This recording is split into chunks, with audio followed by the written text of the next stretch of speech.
रसी मोगनी रे मोर दीवानी रे ये सुंदरिया वो मोर जामरिया रे माया के रसी गुया पिया दे वो माया के रसी मोहनी पिया दे रसी मोगनी रे मोर दीवानी रे ये सुंदरिया वो माया के रसी गुया पिया दे वो माया के रस मोहनी पिया देगे।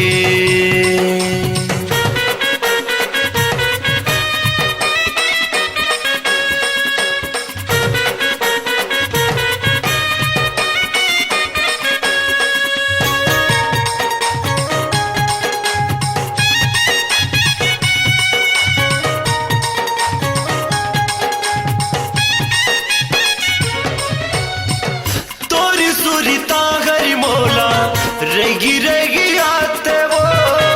तोरी सुरीता दीवानी रेगी रेगी आते वो मोरी सोए निंदिया ला रे आके ते जगा दे वो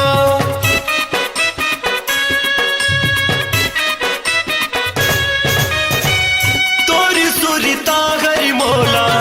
रेगी रेगी आते वो तोरी सुरीता दीवानी रेगी रेगी आते वो मोरी सोए निंदिया ला रे आके ते जगा दे वो मोरी सोए निंदिया लाते आके ये जगा दे वो रसी मोगनी रे मोर दीवानी रे ये सुंदरिया वो माया के रस गुया पिया दे वो माया के रस मोहनी पिया देगे।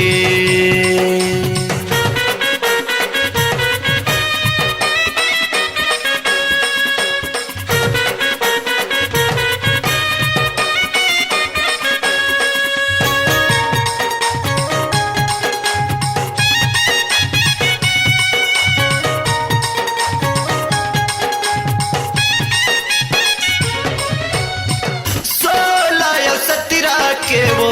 चढ़ती है जवानी तो 16-17 के वो चढ़ती है जवानी तो जौने देखे तोला दीवानी खतरा के निशानी वो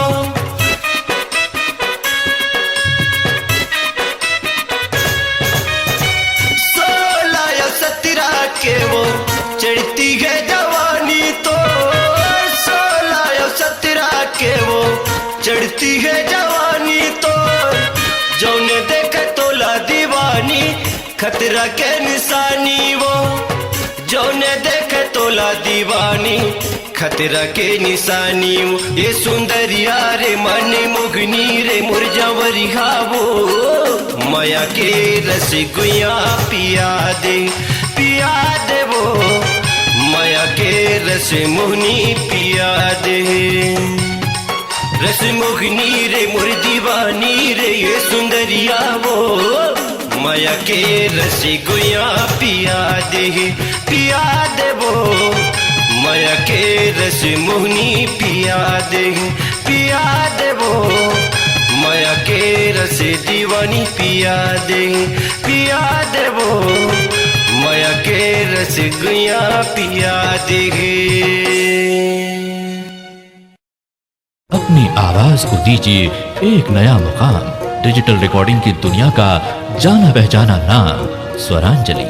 जहां गूंजती हैं ध्वनियां अपनी माटी की सौंधी सुगंध के साथ। छत्तीसगढ़ी संगीत के विविध रंग जो पहुंचाते हैं पूरे प्रदेश में डिजिटल रिकॉर्डिंग के संग। स्वरांजलि स्टूडियो, नेमीचंद गली नंबर 2, गंजपारा, रायपुर।